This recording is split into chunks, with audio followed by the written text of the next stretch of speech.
In this video, we go on building our dashboard in Java Swing. We have built the two connected spreadsheets that you see on your screen.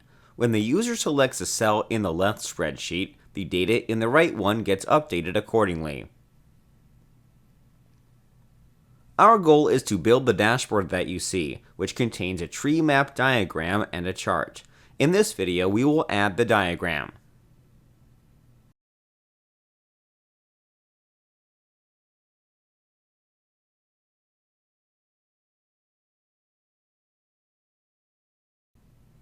Let's add now two class variables, a diagram and a diagram view.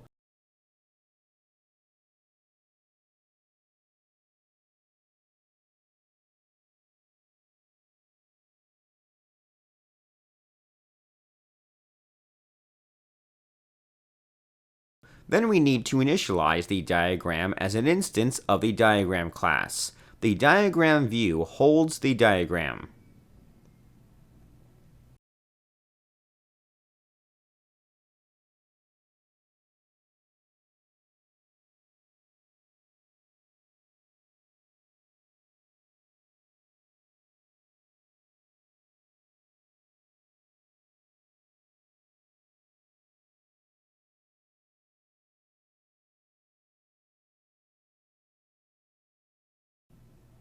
Let's look up at the online documentation the members of the diagram class.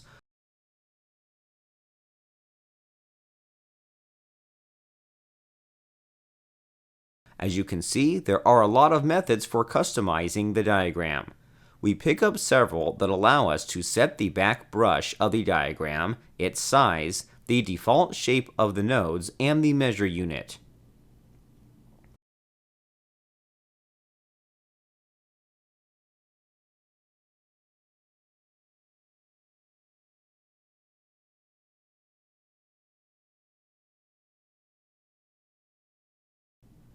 We nest the diagram view in a scroll pane, which will allow the user to scroll larger diagrams.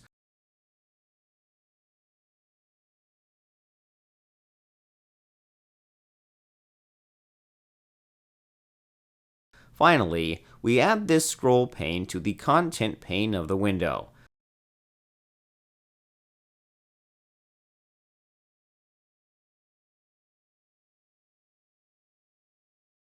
Let's recall that the layout manager for the J-frame is a grid with 2 columns and 2 rows.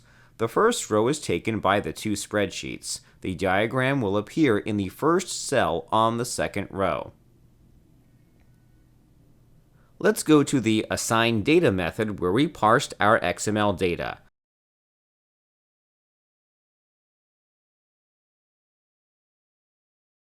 The XML data is a list with states and statistics for courier offices.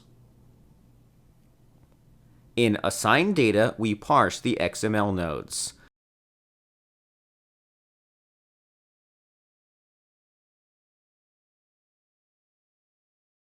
We create here a container node, which will hold all nodes for the tree map. We create it with the factory class of the diagram library.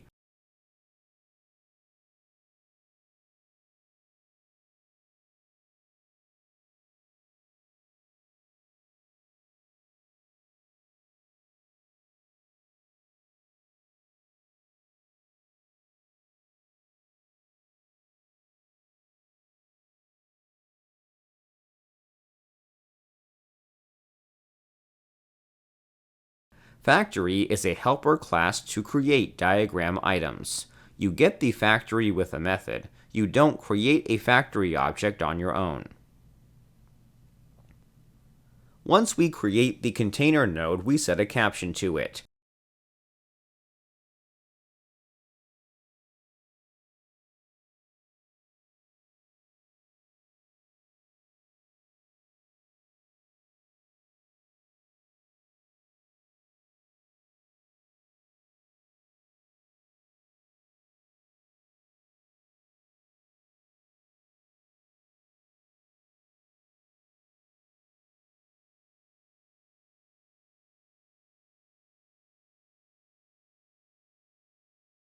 In the inner cycle, where we parse the data for the cities of each state, we create shape nodes.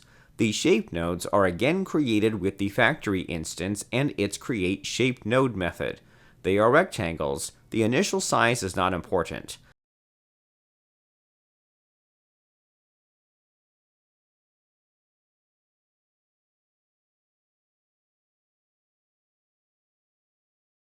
We set the text of each node to the name of the city.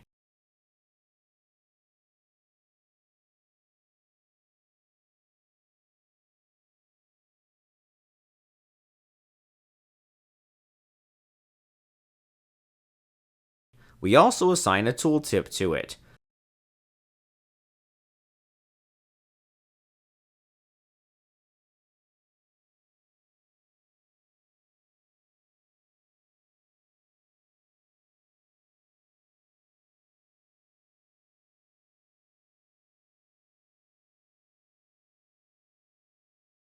The tooltip renders information about the data being visualized by this node.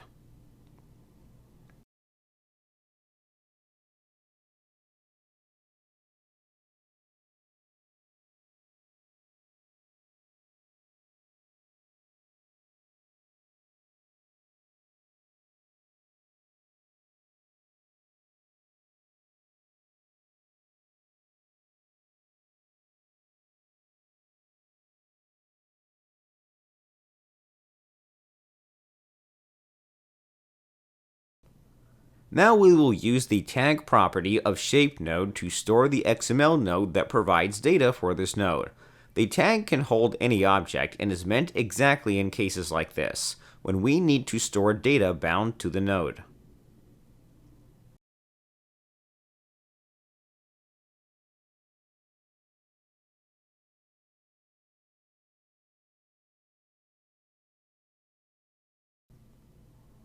We create a new method, assign weights, where we use the node tag to parse the data represented by this node and assign it with the setWeight method.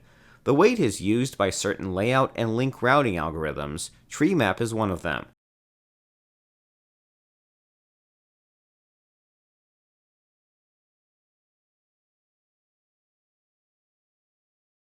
Finally, we need to call assign weights after we call assign data.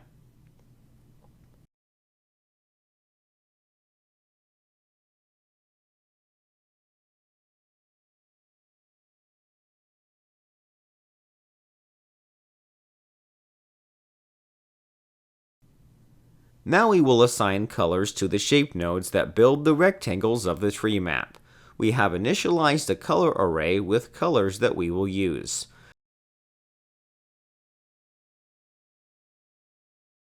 Now we add a new method called assignColors.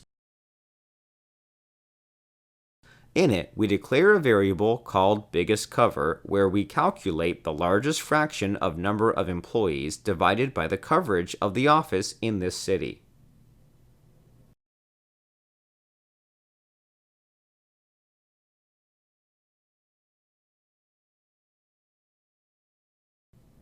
We cycle now through all nodes in the diagram. When the factory class creates diagram items, they get automatically added to the collection of diagram items. So, we cycle through all nodes in the diagram and omit the container node and locked nodes. For the rest of the nodes, which are the shape nodes, we calculate the fraction of the number of employees and coverage that is kept in the XML node assigned to the shape node as a tag. Once we've calculated the ratio, we call a new method called getScaledColor.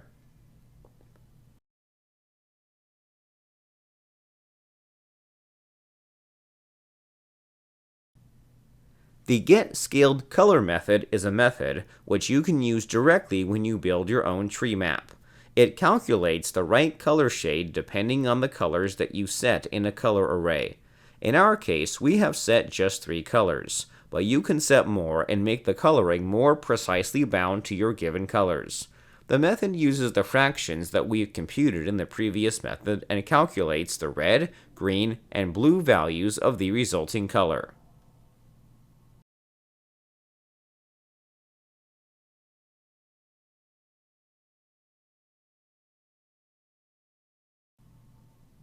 We will add a new method called createLayout, which will apply the tree layout on the diagram.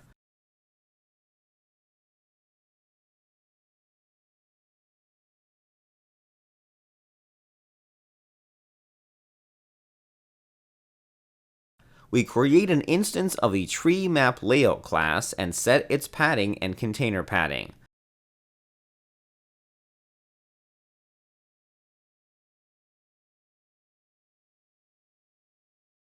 Those properties specify how much space there will be around the diagram and the container of the nodes.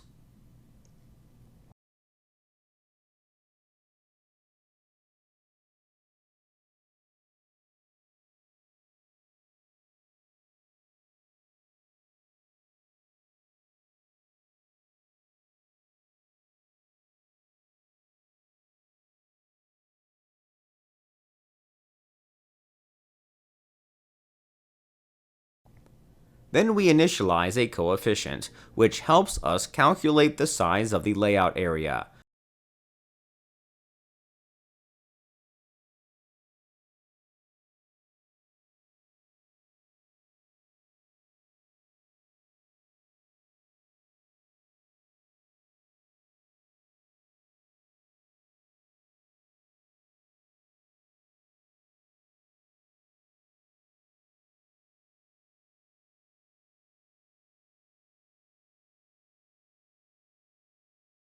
You can change the value of the coefficient to make the result diagram bigger or smaller.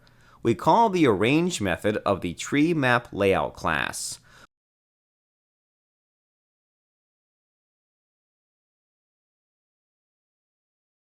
Whichever algorithm you choose to apply on your diagram, they are always used the same way. You create an instance of the algorithm class, set its properties, and call arrange with the diagram instance to be arranged. Finally, we call zoom to fit on the diagram view, which will resize the diagram to fit the available space.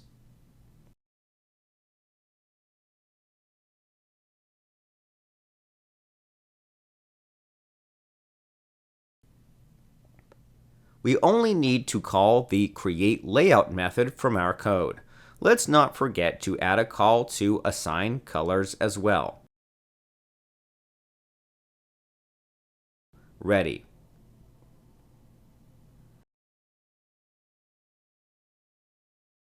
If we run the program, we should be able to see our diagram. And here it is. The tree map diagram is in the scroll pane. The colors look correct.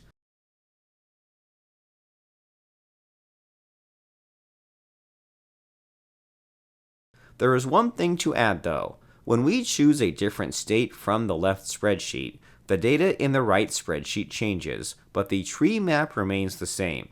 Let's update it as well.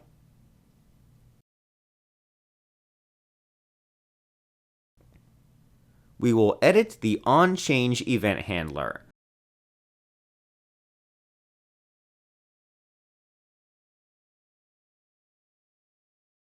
We create a new container node and set its caption to be the text of the cell that was clicked.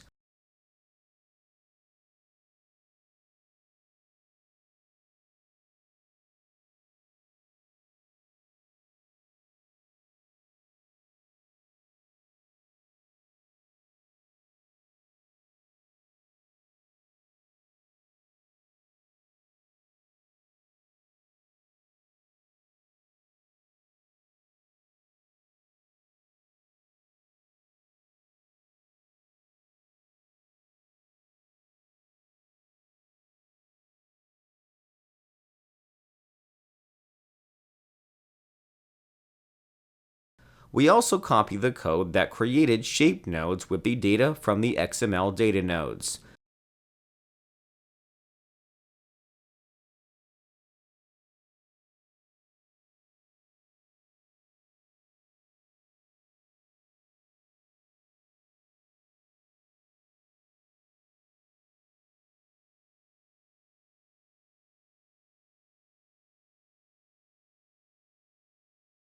We need to edit the name of the variables, but the code will do just fine.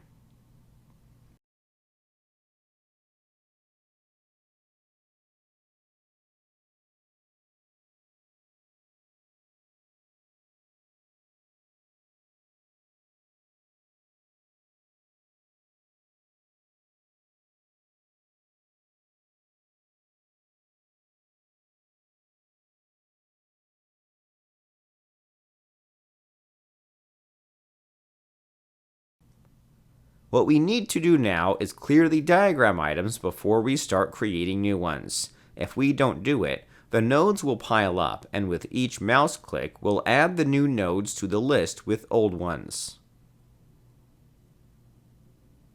We run the application now, and here it is. Once we click on a state, the data for it is rendered by the tree map as well. That's exactly what we wanted. With that, our tutorial is finished. In the last video, we will build the bar chart. Thank you for watching, and thank you for your interest in MindFusion Developer Tools.